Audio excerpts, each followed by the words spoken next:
Kommunistik partiya uning yerlarini tortib olib, ijarachilarga bo'lib tarqatdi. Longer mag'lubiyatni tan olgandan ko'ra o'limni tanlardi. Bir nechta ijarachini qistuviga olishga harakat qilib ko'rdi. Qo'rqitishlari kor qilmagach, kaltaklab ko'rishga ham urindi. Ammo boshiga balo orttirib oldi. Uni hibsga olib, zo'ravon mulk egasi sifatida mahkamaga yuborishdi. Shahar qamoqxonasiga jo'natilgandan ham ishning jiddiy tus olganini anglamadi. Eshakdek qaysarlik qilardi. Natijada otib o'ldirildi. Longer o'ldirilgan kuni tomosha qilish uchun bordim. O'limidan oldingi so'nggi daqiqalarda ruhan cho'kkan edi. Bir kishi shahar tashqarisidan hukm ijro qilinadigan joyga olib kelinayotganda Longer ko'z yosh to'kib, bir do'stiga otib o'ldirilishim tushimga ham kirmagandi deyayotgan ekan. Longer haqiqatdan ham ahmoqlik qildi. Bir necha kun hibsda qolib, keyin chiqaman deb o'yladi. Otib o'ldirilishi xayolga kelmagani aniq. Tushdan keyin qo'shni qishloqda Longerni o'qqa tutishdi. Avvaliga bir chuqur kovlashdi. Qo'shni qishloqning odamlari tekin tomosha uchun oqib kelgandi. Longerni sudrab olib kelishganda qo'llari bog'liq edi. Og'zi chala ochiq. Qiynalib bazo'r nafas olardi. Yonimdan o'tayotib menga tikilib qaradi. Tanimasa kerak deb o'ylagandim. Bir necha qadam tashlab, ortiga o'girilib, yig'laganicha, "Fugui, sening o'rningga men o'layapman" dedi. U menga shunday deb baqirgandan keyin shoshib qoldim. Eng yaxshisi u yerdan tezroq uzoqlashish va uni qanday otib o'ldirishlarini ko'rmaslik edi. Olaman orasidan amallab o'tib, teskari tomonga qarab ketdim. Bir necha qadam tashlagach, o'q ovozi eshitildi. Longerning hikoyasi tugagan edi. Ikkinchi va uchinchi o'q ovozini eshitmasam kerak deb turgan paytimda hammasi bo'lib 5 marta o'q uzildi. Unga qo'shib boshqa mahkumlarni ham otishgan bo'lsa kerak deb o'yladim. Uyga qaytar ekanman, ham qishlog'imdan nechta kishini otib o'ldirishdi deb so'radim. Faqatgina Longerni otishdi deb javob berdi u. Longer omadsiz bo'lib chiqdi. 5 ta o'q bilan o'ldirildi. Agar 5 ta joni bo'lganda ham bu o'qlar bilan hammasini topshirgan bo'lardi. Longer qatl qilingandan so'ng yil davomida o'y xayolimdan ketmadi. Uni o'ylagan sari o'rnida men bo'lishim ham mumkin edi degan fikr miyamni aslo tark etmasdi. Uning o'rnida biz bo'lganimizda, ya'ni merosxo'rlar o'laroq men va otam katta ehtimol bilan osib o'ldirilgan bo'larmidik. O'zimni chimdib ko'raman. Yo'q, haliyam tirikman. O'lishim kerak edi, biroq mana yashayapman. Urushdan qutuldim. Uyga qaytib kelganimda mening o'rnimga Longerning jonini olishdi. Ota-bobolarim nimadir yaxshi ish qilishgandirki, bu balodan qutulib qoldim. Sen yashashing shart deya qat'iy ta'kidladim o'zimga o'zim. Uyga qaytib kelganimda rafiqam kovushimning tovon qismini ta'mirlayotgan ekan. Menga boqdi-yu, yuzim murdanikiday oqarib ketganini ko'rib, kapalagi uchib ketdi. Avvaliga kasal deb o'yladi shekilli. Unga bo'lib o'tgan voqealar haqida o'z qarashimni aytib berganimda, rafiqamning ham yuzi oqarinqiradi. "Ha, omadingiz bor ekan, qutulibsiz" dedi pichirlab. Keyinchalik bu haqida o'ylamay qo'ydim. Bunday o'ylar bilan o'zimni qo'rquvga solishdan ne xavf?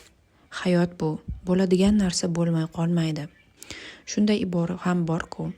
Bir falokatdan qutulgandan keyin ortidan albatta yaxshi kunlar keladi. Endi hayotimiz o'z iziga tushib ketishini aytib, Jashenni yupatgan bo'ldim. Tishi bilan ipni uzib menga qarab shunday dedi. "Pul, boylik bilan ishim yo'q. Har yil sizga bir juft yangi kovush tikib bersam, shuning o'zi men uchun katta baxt." Jashenning muddaosini tushundim. Rafiqam bir oila bo'lib yashash baxtidan endi mosuvo bo'lishni aslo istamasdi. Yuzidagi ajinni ko'rib achindim.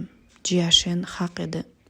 Butun boshli oila har kuni birga bo'lsa, pulning nima qiymati bor? Fuguining hikoyasi shu nuqtaga yetganda ikkalamiz ham oftobda o'tirganimizni sezib qoldim. Quyosh qiyalab o'tib borishi bilan daraxt soyasi bizni tark etgandi. O'rnidan turar ekan, badani biroz titraganini sezdim. Tizzalarini uqalar ekan, vujudim borgan sari mo'rtlashib borayapti. Faqat tanamning bir qismigina kundan kunga yumshab borayapti, dedi menga. Bu so'zlardan so'ng o'zimni kulgidan to'xtata olmadim. Shtoniga o't o'lan yopishib qolgan edi. U ham menga qo'shilib kuldi. Hazilini tushunganim uchun juda xursand bo'lgan edi. Keyin o'girilib, "Fugui" deb ho'kizini chaqirdi. Ho'kiz suvdan chiqib, buloq yonidagi mol daraxti tagida o'tlab yurgandi. Uning orqasiga tegib turgan daraxt shoxlari tikka ko'rinishini yo'qotgach, tartibsiz va notekis edi. Shoxlar ho'kizning sirtiga tekkan sayin undan yaproqlar uzilib tushardi. Qariya qaytadan "Fugui" deb chaqirdi. Asta-sekinlik bilan ko'lmakka qarab yurib borayotgan ho'kizning keti ulkan toshga o'xshardi. Boshi tolning shoxlari orasidan yorib chiqib biz tomon qayrildi. Dumdumaloq ko'zlarini katta ochib bizga qarab turar ekan, qariya, Jashin va boshqalar allaqachon ishni boshlab yuborishdi. Sen ham yetarlicha dam olding. Yetarlicha o'tlaganing yo'q, bilaman. Lekin kim senga shuncha payt suv ichida qol dedi, deb dakki berdi. Fugui ho'kizini sug'orilgan dalaga qarab olib ketdi. Uni omochga bog'lar ekan, men tomonga o'girilib shunday dedi. Ho'kizlar qarigan chog'da xuddi odamlarga o'xshab qolishadi. Och qolganlarda dam olishlari kerak. Shunda ularda ovqatlanishga kuch bo'ladi. Men daraxt soyasida o'tirardim. Sumkamni ortimga qo'yib, uni esa daraxtga suyab qo'ygandim. Somondan yasalgan bosh kiyimimdan yelpig'ich sifatida foydalandim. Ho'kizning qorin qismidagi osilib qolgan terisi qavat-qavat bo'lib ketgan edi. Yer haydayotganda qorni ichi loyqa suvga to'lib, chayqalayotgan suv idishiga o'xshab ko'rinardi. Fuguining shimi ham xuddi ho'kizning qorin qismidagi terisiga o'xshab osilib turardi. O'sha kuni g'ira-shira qorong'ulik bostirib kelguncha o'sha daraxtning tagida o'tirdim. U yerdan ketib qolmadim, chunki Fuguining hikoyasi hali tugamagan edi. Uyga qaytib kelganimdan keyingi o'tgan yillar albatta mashaqqatli bo'ldi. Biroq jiddiy muammoga duch kelganimizni eslay olmayman. Fengxia va Yuchin kun sayin ulg'ayishar. Men bo'lsam borgan sari qarib borardim. Bu holatni na men va na Jashin sezmas edik. Avvalga qaraganda kuchim kamaygandek edi. Kunlarning birida shaharchaga sabzavot olib borish uchun borganimda, ipak sotiladigan do'kon oldidan o'tib ketayotgan bir do'stim menga qarab, "Fugui, sochlaring oqarib ketibdi", dedi. Do'stimni oxirgi marta ko'rganimga endigina 6 oy bo'lgan edi. Uning bu so'zlarini eshitib, o'zimni chindan ham juda qari his qildim. Uyga qaytgach, Jashinga boshdan oyoq nazar soldim. U nima qilayotganimni tushunmasdi. O'ziga qarash uchun boshini oldinga egdi. Keyin ortiga qarashga urindi va nihoyat menga "Nimaga qarayapsiz?" dedi. "Sening ham sochlaring oqaribdi", dedim kulib. O'sha yili Fengxia 17 ga qadam qo'ygan, balog'atga yetgan navnihol edi. Agar gapira olganda shu bungacha bir qancha sovchilar so'rab kelgan bo'lardi. Qishloq ahli Fengxia yosh va go'zal xonimga aylanib borayotganini aytardi. U Jashinning yoshligiga o'xshardi. Yuchin shaharchadagi boshlang'ich maktabga borardi. Bir necha yil oldin men va Jashin Yuchinni maktabga yuborish masalasida ikkilanib qolgandik. Sababi umuman pulimiz yo'q edi. O'sha paytlarda Fengxia 12-13 yoshlarda edi. Dala va uy ishlarida bizga yordam berishiga qaramasdan, haliyam bizning qarovimizga muhtojlik his etardi. Jashin bilan uni bir oilaga asrandi qiz sifatida berish yoki bermaslik haqida juda ko'p o'yladik. Shu yo'l bilan Yuchinning o'qishiga pul topa olamiz deb fikrladik. Fengxia gapira olmasa ham juda aqlli va ziyrak edi. Bu mavzuni ko'targanimizda yonimizga kelar va nigohlarini bizga qaratardi. O'sha ko'zchalar ochilib yopilgan sari yuragimiz parchalanar va uni boshqa bir oilaga berish mavzusini bir necha kun keyinga qoldirardik. Biroq Yuchin maktab yoshiga yetgach, kechiktira olmay qoldik. Yon atrofimizdagi ba'zi tanish-bilishlardan 12 yoshlardagi bir qizchani katta qilish istaklari bor yo'qligini so'rardim. Jashenga qarata, agar yaxshi oilada duch kelib qolsa, Fenghe uchun hozirgidan ancha to'qurroq hayot nasib qiladi dedim. Jashen bosh irg'adi, ammo ko'z yoshlarini tutib tura olmadi. Ona qalbi yumshoq bo'ladi. Jashenni yanada kengroq fikr yuritishiga undardim. Taqdir Fenghe uchun katta sinov berib bo'lgandi. Men uning yanada ko'proq qiynalishini istamasdim. Shu bilan birga Yuchin ham mashaqqat chekmasligi kerak.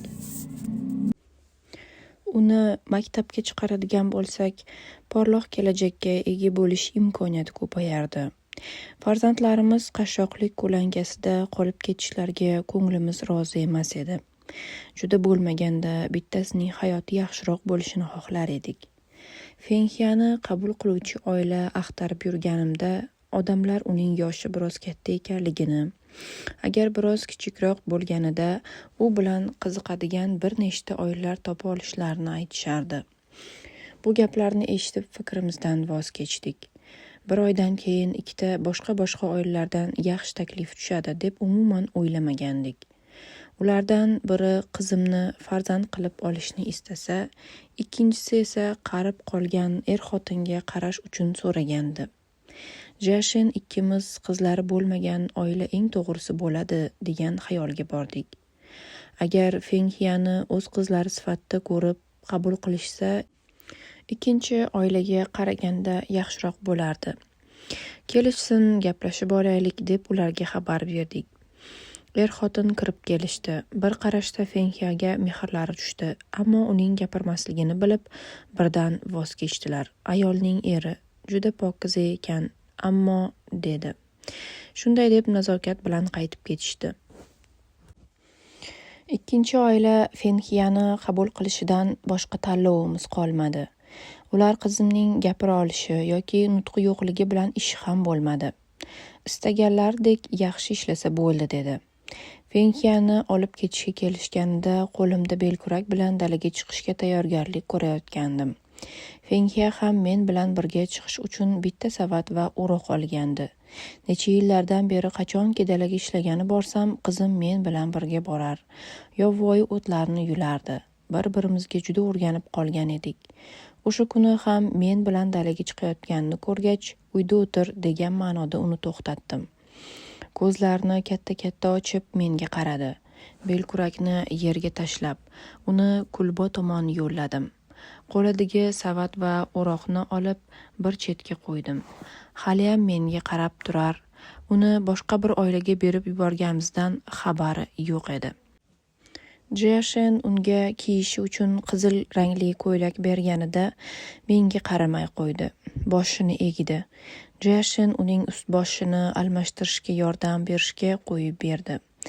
Bu ko'ylak Jashenning eski ko'ylagini buzib tikilgan edi. Jashen ko'ylakning tugmalarini o'tkazar ekan, Fenghening ko'z yoshlari uning tizzasiga oqib tushardi. Ketishini tushunib yetgandi qizim. O'rog'imni oldim va tashqariga chiqdim. Eshik oldida turib Jashenni chaqirdim. Men dalaga ketdim. Fengheni olishga kelishsa, o'zing kuzatib qo'yarsan, meni chaqirma. Dalaga borib o'roqni qo'limga olib ishlashga harakat qilib ko'rdim, ammo kuchim yo'q edi. Atrofga qaradim. O't o'rayotgan Fenghe yo'qligini ko'rib, qalbimda ulkan bo'shliqni his etdim. Dalada ishlar ekanman, endilikda yonimda Fenghe bo'lmasligi chiday olmadim. Bor kuch va madorim meni tark etgandi go'yo. O'sha payt ko'zim Fenghega tushdi. U har safar o'tiradigan tuproq uyumining ustida edi. Yonida uning qo'lidan tutib olgan 50 yoshlardagi bir odam turardi. Qizimning ko'z yoshlari sel bo'lib oqardi. Shunchalar xo'rsinib yig'lagandan butun vujudi titrar, biroq ko'z yoshlari sokin-sokin oqib tushardi. Har zamonda ko'zlarini artar. Buni otasini yaxshiroq ko'rish uchun qilayotganini bilardim. O'sha kishi menga kulib qarab, "Xavotir olma, unga yaxshi qarayman" dedi. Gapini tugatib Fenkiyaning qo'lidan tutdi. Qizimni yetaklashiga qaramasdan tanasi hanuz men tomonga o'girilib turardi. Tobora uzoqlashdilar. Endi uning ko'zlarini ham ko'ra olmay qoldim. Yana birozdan keyin ko'z yoshlarini artayotgan qo'llari ham yo'qlikka singib ketdi. Ortiq chiday olmadim. Boshim egik, ko'z yoshlarim bo'ynimdan oqib ko'ksimga tushardi. Jashen yonimga kelganda uni koyib berdim. Fenkiyani olib ketgani kelishganda mening yonimga kelmasin demabmidim. Men jo'natganim yo'q, qizimizning o'zi seni ko'rishni xohladi. Fenkiya ketgach, Yuchin umuman quloqsiz bolaga aylandi qoldi. Fenkiya ketib borar ekan, Yuchin nimalar bo'layotganini tushunmay faqat kuzatib turgandi. Fenkiya ketgandan keyin boshini qashlab uyga kirib ketdi. Keyinchalik bir necha marta menga ko'zi qiri bilan qarab qo'yganini sezdim. Ammo hech qachon nima bo'lganini kelib so'ramadi. Hali onasining qornidalik chog'ida ilk kaltagini yegani uchunmi mendan juda qo'rqardi. Tushlik paytlari Fenkiyasi stol atrofida o'tirar ekanmiz, Yuchin 2 luqma yegach to'xtar va yana yeyishni rad etardi. Ko'zlari menga va onasiga tikilib qolardi. Jashen unga: "Qani bolam, ovqatingni ye, tez bo'l", desa kichik boshini qimirlatib, "Opamchi?" deb so'rardi. Jashen buni ko'rib boshini xam qilib olar va yana "Qani bolam, ovqatingni ye, tez bo'l", deb koyirdi. Kichkintoy tayoqchalarni uloqtirib baqirgancha opasi qachon kelishini so'ragisi kelardi. Fenkiya ketishi bilan o'zimni yo'qotib qo'ydim. Bir marta Yuchinning injiqliklariga chiday olmadim. Stolga musht tushirib Fenkiya kelmaydi deya baqirdim. Yuchin qo'rqib ketgandan dir-dir titray boshladi. Keyin haqiqatdan jahlim chiqqanini ko'rgach, boshini solintirdi va lablarini burishtirib, "Menga opamni topib beringlar", dedi. Jashen o'g'limizga opasini boshqa bir oilaga berganimizni va evaziga olinadigan pulga uni maktabga yuborishimizni tushuntirdi. Opasining boshqa oilaga berilganini eshitgach, Yuchin og'zini ochib baqirib yig'lay boshladi. Uning ko'z yoshini to'xtatishning imkoni yo'q edi. "Maktabga bormayman. Menga opamni topib beringlar", derdi to'xtamasdan. Unga e'tibor bermadim. Yig'lamoqchi bo'lsa mayli, o'z holiga qo'yaylik, yig'lab olsin deb o'yladim. Yana yig'lay boshladi. "Maktabga bormayman", dedi. Uning ovozi jahlimni chiqara boshladi. "Nimaga piqillaysan? O'chir ovozingni", deb koyidim. Yuchin juda qo'rqib ketib tisarildi. Boshimni undan o'girib qayta ovqat yeyishni boshlaganimni ko'rgach, o'tirgan joyidan turib burchakka qarab yurdi. Keyin yana "Opamni topib beringlar, olib kelinglar uni", deb baqirdi. Bu safar u kaltakdan qochib qutula olmasdi. Eshik ortida turgan supurgini olib unga yaqinlashdim. "Orqangni o'gir", deb buyurdim. Yuchin Jashenga qaradi. So'ng buyrug'imga bo'ysundi. Qo'llarini devorga taqadi. "Shimingni tushir", dedim unga. Yuchin Jashenga qarash uchun boshini u tomonga o'girdi. Shimining oldini ochdi va yana bir marta Jashenga qaradi. Onasi meni to'xtatmaganini ko'rgach qo'rqdi. Supurgini yuqoriga ko'targan edim. "Otajon, iltimos meni savalamang", dedi qo'rqoqlarcha. Uning so'zlari qalbimni yumshatdi. Yuchin aslida noto'g'ri ish qilmagan edi. Fenkiya u bilan tug'ilgandan beri birga. Opasi bilan juda yaqin edi. Uni sog'inishi tabiiy. Astagina boshini silab, "Bor bolam, ovqatingni ye", dedim. Oradan 2 oy o'tgan va Yuchin ta'lim olishni boshlashi kerak edi.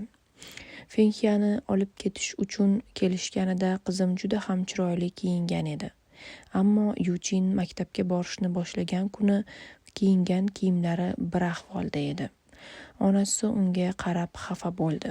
Uning oldida tizzalab o'tirib, ust-boshini bir amallab tuzatishga urinardi. "Kiyadigan boshqa kiyimi yo'q", dedi menga. Yuchin yana maktabga bormayman deb yig'lashni boshlashni kimning xayoliga kelibdi deysiz? Oradan 2 oy o'tgach, Yuchin opasi haqidagi mavzuni unutgan bo'lsa kerak deb o'ylagandim. Ammo maktabga boradigan ilk kuni unutmaganini, yana qaysarlik qilayotganini tushundim. Bu safar jahlim chiqmadi. Unga sokinlik bilan Fenxiyani boshqa oilaga berishimizning sababi uning maktabga bora olish imkoniyati ekanligini tushuntirishga urindim. Faqat va faqat yaxshi o'qisagina opasining oldidagi qarzini uza olishimizni aytdim. Yuchin qaysarlik qildi, o'rnidan turdi va boshini ko'tarib maktabga bormayman dedi. Kaltaging kelyapti demak. Ortiga o'girilib yerni tepa boshladi. Keyin xonasiga kirib baqira ketdi. Urib o'ldirsangiz ham bormayman. Bu bolaning kaltak yegisi bor dedim o'zimcha. Qo'limga supurgini olib ortidan kirdim. Jashen meni to'xtatib qoldi. Qattiq urmang dedi astagina. Biroz qo'rqiting, ozor bermang. Ichkariga kirsam Yuchin shimini tizzasigacha tushirib yotoq ustiga cho'zilib yotib olibdi. Mening kaltaklashimni kutayotgandi.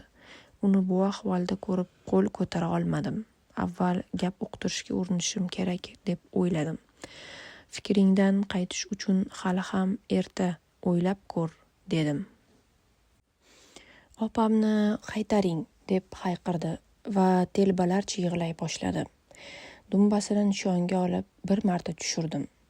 Boshini ushlab oldi va og'rimadi dedi.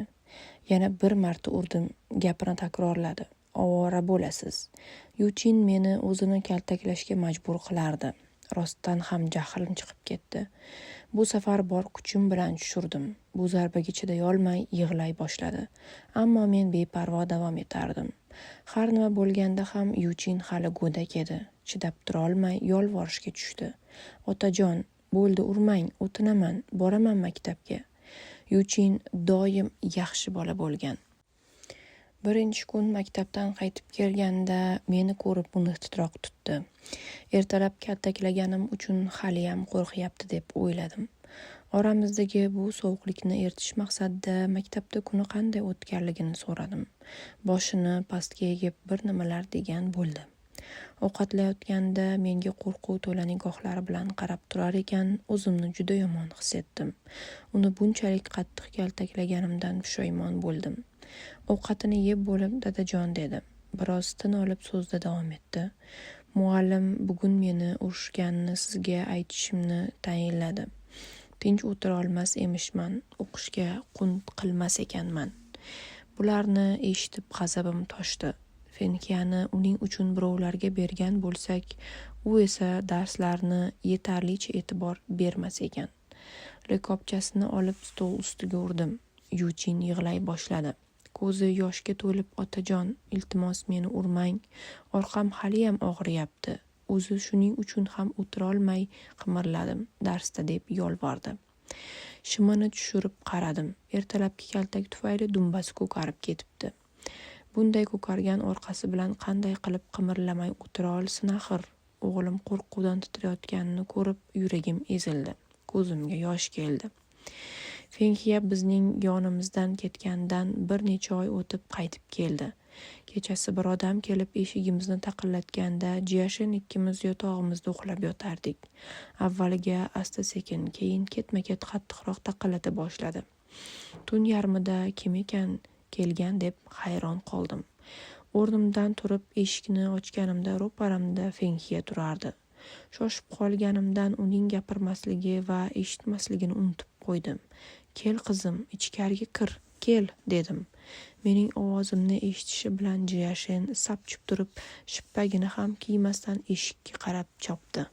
Fenxiyani ichkariga taklif qilishim bilan Jashen uni yig'lagancha quchoqlab oldi.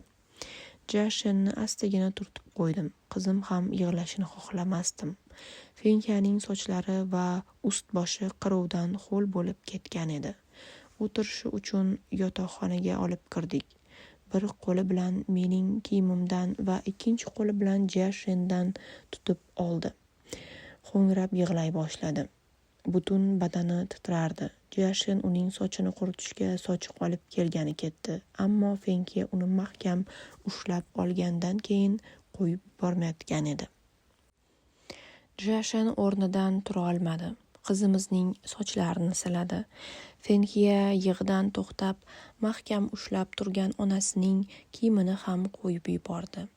Biz ham qo'limizni undan tortdik. Hamma joyni ko'zdan kechirdik. O'sha oila qizimizni og'ir mehnat qilishga majburlaganmi, yo'qmi, shuni bilishga intilardik. Biroz vaqt tekshirganimizdan keyin ham hech narsa anglay olmadik. Ketishidan oldin qo'llari qadoqli edi. Shundoq ham. Keyin yuzini tekshirdim. Hech bir iz yoki jarohat topa olmadim. Ko'nglim joyiga tushdi. Jashin qizimizning sochlarini quritib bo'lib, ust-boshini almashtirishga yordam berdi. Yotib dam olishi uchun Yuchinning xonasiga olib bordi. Fenxiya yotoqqa uzanib, biroz muddat uxlab yotgan ukasini tomosha qildi. U juda xursand edi. Shundan keyingina ko'zlarini yumdi va uxlab qoldi. Yuchin yotgan joyida aylandi va qo'lini opasining og'ziga qo'ydi. Bu harakati bilan u opasini kaltaklayotgandek ko'rinardi. Chuqur uyquga ketgan Fenxiya mushukchaga o'xshab yotar, juda sokin va huzurga to'la edi. Yuchin ertalab uyg'onganda opasini yonida ko'rdi va ko'zlariga ishonmadi. Ko'zlarini ishqalab takroran unga qaradi. O'rnidan sakrab turib, "Opam, opajon" deya baqira boshladi. Ertalab Yuchinning og'zi qulog'ida edi. Kulishdan to'xtamasdi. Onasi unga tezroq ovqatlanishini, hali maktabga ulgurishi kerak ekanligini uqtirardi. Buni eshitib kulishdan to'xtab, ko'z qiri bilan menga qaradi va Jashinga o'girilib, "Bugun maktabga bormasam bo'ladimi?" dedi. "Buning imkoni yo'q", deya javob berdim. Hech narsa demadi. Sumkasini ushlab eshik oldida turar ekan, achchig'i chiqqandan yerni qattiq tepdi. Keyin yana otamning jahli chiqib qolmasin deb tez-tez yugurib ketdi. Yuchin kechgach Jashinga Fenxiya uchun yangi kiyimlar tayyorlab berishini aytdim. Uni qaytarib olib bormoqchi edim. Orqamga o'girilganimda Fenxiya qo'lida savat va o'roq bilan ostonada kutib turardi. Qizimning ko'zlaridagi yolvorishni ko'rgach, uni qaytarib olib borishga o'zimda jasorat topa olmadim. Jashinga qaradim. Uning ko'zlarida ham xuddi shu ma'noni ko'rdim. "Yana bir kun biz bilan qolsin, mayli", dedim Jashinga. Kechki ovqatdan keyin Fenxiyani qaytarib olib bordim. Hech ham yig'lamadi. Faqatgina onasiga va ukasiga qaradi. Keyin mening kiyimimdan ushlab birga yura boshladi. Yuchin ortimizdan yig'lar, xarxasha qilardi. Fenxiya eshitmaydi. Men ham unga e'tibor bermay o'tirdim. Haqiqatdan o'ta mashaqqatli yo'l bo'ldi. Fenxiyaning yuziga qaramaslikka harakat qilar, faqatgina yurib borardim. Shamol yuzimga urar va bo'ynimga tig'dek sanchilardi. Qorong'i tushguncha yo'l bosdik. Fenxiya haliyam kiyimimdan tutib borar, miq etmasdi. Yo'lda ko'rmasdan bitta toshga qoqilib yiqildi. Oyoqlarini uqalash uchun pastga tizzalab o'tirdim. Bo'ynimga yopishib oldi. Qo'llari muzdek, joni yo'qdek edi. Shundan keyin qizimni o'zim ko'tarib yo'lda davom etdim. Shaharchaga yetib keldik. O'sha oilaning uyiga yaqinlashayotganimizda ko'cha chirog'i ostida to'xtadim. Fenxiyani yerga qo'yib unga qaradim. Qizim juda yaxshi farzand edi. O'sha pallada ham ko'ziga yosh kelmadi. Faqatgina ko'zlarini katta-katta ochib menga qarab turardi. Yuzini silash uchun qo'limni uzatdim. U ham bunga javoban qo'lini uzatdi. Yuzimga teginganini his etgan onimda qizimni o'sha oilaga qaytarib berish fikridan voz kechdim. Fenxiyani ortimga opchib uyga qarab yo'lga tushdim. Nozikkina qo'llari bilan bo'ynimdan ushlab olgan edi. Biroz vaqtdan keyin meni qattiq quchoqlab oldi. Uni uyga qaytarib olib ketayotganimni bilib turardi. Uyga qaytib kelganimizni ko'rib Jashin qotib qoldi. Butun oilamiz bilan ochlikdan o'lsak ham Fenxiyani qaytarib olib bormayman, dedim unga. Jashinning yuzida yengil tabassum paydo bo'ldi. Ko'zidan yosh yumalab oqquncha o'sha tabassum chehrasini tark etmadi. Yuchin deyarli 2 yildan beri maktabga qatnardi. Hayotimiz biroz bo'lsin yaxshi tomonga o'zgara boshladi. Fenxiya biz bilan birga dalada ishlar, mas'uliyatni his etadigan yoshga yetgandi. 2ta echki boqa boshladik. Ularga o't o'rish vazifasi Yuchinda edi. Har kuni tong ochishi bilan Jashin Yuchinni uyg'otardi. Yuchin o'rog'ini savatga solib, o't o'rish uchun uydan chiqar ekan, bir qo'li bilan savatni ko'tarib borar va ikkinchisi bilan uyqusiragan ko'zlarini uqalardi. Ahvoliga achinmasdan iloji yo'q. Uning yoshidagi bolalar eng uyquchisi eng kamida 1 soatda zo'r uyg'ongan bo'lardi. Nima ham qilardik? Agar u o't o'rib kelmasa, 2 uy hayvonimiz ochlikdan o'ladi. Yuchin o't o'rishdan qaytib kelganida maktabga kech qolib bo'lgan bo'lardi. Labigacha to'ldirilgan bir tovoq ovqatni shoshib pishib yeb olib maktabga shoshilar ekan, haliyam og'zidagi luqmasini chaynash bilan ovora edi. Tushlik payti uyga qaytib kelgach, yanada ko'proq o't o'rishga majbur bo'lardi. Avval echkilarning qornini to'ydirar, keyin o'zi tamaddi qilardi.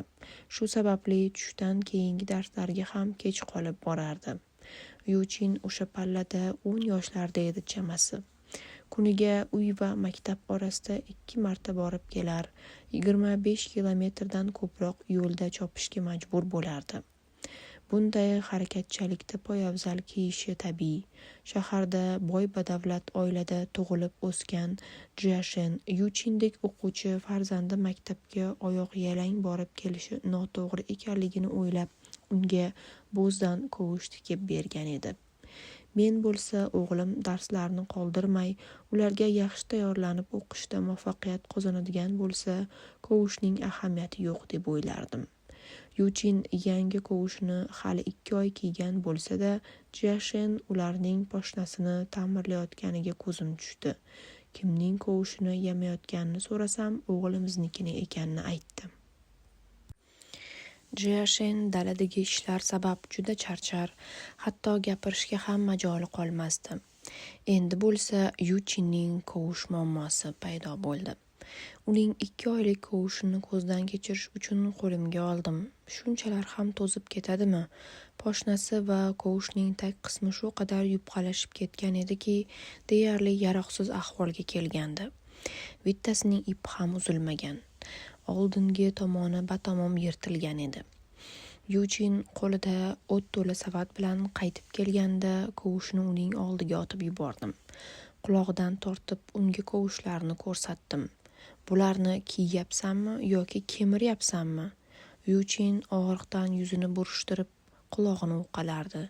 Yig'lamoqchi bo'ldi, ammo jur'ati yetmadi. Agar shu tarzda kiyishda davom etadigan bo'lsang, oyoqlaringni sindiraman deb tahdid qildim. Albatta men nohaq edim. Echkilarni to'yg'azish va ularga qarashga Yuchin javobgar edi. Bunday mashaqqatli ishni bajarish uning ancha vaqtini olar. Shu sababli maktabga yugurib borishga majbur bo'lardi. Tushlik payti maktabdan chiqib o't o'rishi kerak bo'lgani uchun yana uyga qarab chopardi. Echkilarning qumalog'ini o'g'it sifatida foydalanish uchun dalaga olib borish ham uning vazifasiga kirishini aytdim hali. Har yil echkilarning junini sotib, topgan pulimizga kim biladi necha juft kovush olgan bo'lardik Yuchinga. Unga baqirganimdan so'ng o'g'lim maktabga oyoq yalang borib keladigan bo'ldi. Kovushini maktabga yetib borgandan keyin kiyardi. Bir marta qalin qor yog'di, ammo o'shanda ham maktabga oyoq yalang ketishga chog'landi. Ota sifatida uning bu ahvoliga zo'rg'a chidardim. Ketayotganda uni to'xtatdim va qo'lida nima borligini so'radim. Yalang oyoqlari qorning ichida, qo'lidagi kovushiga qarab turar, nima deb javob berishni bilmasdi. Bular oyoq kiyimi, qo'lqop emas, kiyib ol uni, dedim. O'shandagina kovushini kiydi. Boshini ko'tarar ekan, gapimni tugatishimni kutib turdi. Unga qo'l siltab, qani jo'na, dedim. Yuchin ortiga o'girilib, shaharchaga qarab yugurib ketdi. Biroq hali uncha uzoq ketmay turib, to'xtagangina va kovushini chiqarib qo'liga olganiga ko'zim tushdi. Yuchin chindan ham quloqsiz bola edi. 1958-yilda xalq kommunallari qurildi. 3 sotixlik yerimiz ham shu kommunaga olingan. Bizga kulbamiz oldidagi kichikroq yer qolgandi xolos. Qishloq oqsoqoliga endilikda oqsoqol deb emas, balki o'rtoq rais deb murojaat qilinishi kerak edi. Rais har kuni ertalab qishloqqa kiraverishdagi eman ostida turib, qo'lidagi xushtagini chalardi. Qo'llarida mehnat qurollarini ko'tarib olgan erkak va ayollar xuddi armiyadagidek qishloqning kirish qismida saf tortishardi. Rais kunlik ishlarni taqsimlar, keyin hammamiz ishga tushardik. Qishloq ahli bunday safga tizilib, keyin dalalarga mehnat qilish uchun bo'linib ketishni juda g'alati deb o'ylar va safda turganimizda bir-birimizga qarab kulardik. Jashin, Fenxiya va men safda tekis turardik. Biroq ba'zi birovlar bunga parvo ham qilmas edi. Bular ham yosh hamda qari oila a'zolari bo'lgan oilalar bo'lardi. Hatto bitta guruhda oqsoq momo ham bor edi. Bunday brigadalarga ko'zi tushgan rais shu ham saf bo'ldimi? Tik turib qarasam ham, yotib qarasam ham juda yomon ko'rinyapsiz derdi. Tabiiyki, rafiqam 3 sotix yerimizning kommuna xo'jaliklariga berib yuborilganidan xursand bo'lmadi. O'tgan 10 yildan beri oilamiz o'sha 3 sotixlik yer orqasidan kun ko'rardi. Endilikda ko'z yumib ochgunimizcha xalqning yeriga aylandi qoldi. Jashin tez-tez, agar yerlarni qaytadan bo'lib berishsa 3 sotix yerimizni qaytarib olamiz derdi. Oradan biroz vaqt o'tgach, ovqat pishirib yurgan qozon, idish-tovoqlarimizni ham tortib olib, xo'jalikka berib yuborilishini kim bilibdi deysiz. Temir ishlab chiqarish uchun eritiladi deyishdi. Kunlarning birida rais uy-mo'yi kirib chiqib, hamma qozon va temir idish-tovoqlarni to'plattirdi va bo'lak-bo'lak qildirdi. Bizning uyga kelganida kulib, "Fugui, o'z qo'ling bilan olib chiqib berasanmi yoki biz kirib olaylikmi?" dedi. Hammanikini sindirib majaqlayotganlarni ko'rib iloj yo'qligini bildim va "Hozir olib chiqaman" dedim. Qozonni olib kelib yerga qo'ydim. Ikkita baquvvat yigit qo'llaridagi temir asbob bilan uni parcha-parcha qilib tashlashdi. Qozonni bo'lib tashlashga 3-4 zarba yetar bo'ldi. Jashin uyda o'tirib, ularni kuzatar ekan, qalbi qon edi. Xafa bo'lib yig'ladi. Raisga qarata, "Qozonimizni sindirib tashladingiz, endi qanday ovqat pishiramiz?" deb so'radi. "Oshxonalarda yeysiz" degan javob bo'ldi rais tomonidan. Qo'llarini siltar ekan. Qishlog'imizda birgalikda foydalanishingiz mumkin bo'lgan oshxona qurilmoqda. Qozonlar parchalanadi. Endi hech kim ovqat dardiga tushmaydi. Kuch-quvvatingizni o'zingiz uchun tejab qolasiz. Ayni paytda kommunizmga qarab bormoqdasiz. Och qolsangiz to'ppa-to'g'ri oshxonaga borishingiz yetarli bo'ladi. Baliq va go'sht bor. Yorilib o'lguningizcha yeb ichishingiz mumkin. Qishloqda oshxona barpo qilingan. Qo'limizda nima bo'lsa, guruch, tuz, o'tin kabi hamma narsamiz bizdan tortib olingan edi. Eng yomoni bizning echkilarimizni ham olib ketishdi. Yuchin ularni o'tlatar, yuvib tarar, semizgina qilib boqayotgan edi. Lekin ular ham qo'limizdan chiqdi. Guruch va tuzimizni oshxonaga olib borganimizdan so'ng Yuchin echkilarni ham olib borib daladagi suruvga qo'shdi. Umuman bunday xohishi yo'q edi uning. Axir uloqchalagidan o'zi katta qilib boqdi. Ular uchun har kuni maktabdan uyga, uydan maktabga chopardi. Echkilarimizni qishloqdagi hamma odamlar ho'kizlar-yu, qo'y ho'kizlarni olib borib topshirgan yaylovga olib borib Vang Chi ismli javobgar shaxsga topshirib keldi. Boshqalar ham o'z chorva mollarini berishni istamasdi, biroq Vang Chiga topshirishga majbur edilar. Qishloq ahli uylariga quruq qo'l bilan qaytishdi. Faqatgina Yuchin o'sha yerdan jilmasdi. Lablarini qimtib olgandi. Nihoyat achinarli ovozda Vang Chidan "Har kuni kelib ularni bir quchoqlab ketsam bo'ladimi?" deb so'radi. Qishloq oshxonasi ochilishi bilan ovqatlanish soatlari tomosha maydoniga aylanardi. Har bir oila 2 dan ayol yuborib ovqat olishi mumkin edi. Armiyada issiq ovqatga navbatga turganim singari uzundan-uzun navbatlar hosil bo'lardi. Shuncha xotin xalajning shovqini, ovozlari chumchuqlarning qanot qoqishidagi sasiga o'xshab ketardi. Rais haq gapni aytgan edi. Oshxonaning qurilishi ancha kuchimizni tejab qolgandi. Och qolganingda qilishing kerak bo'lgan narsa navbatga turish. Istaganimizcha ovqat va ichimliklar bor. Ovqat porsiyalarini ham chegaralamagan. Qancha xohlasang shuncha yeyishing mumkin va kuniga albatta go'sht pishirilardi. Avvaliga rais qo'lida tovog'i bilan qah-qah otib uy-mo'y kirib chiqar va odamlarga qani aytinglarchi, sizlarni katta mashaqqatdan qutqardimmi? Xalq kommunallari yaxshi fikr, shunday emasmi? deb so'rardi.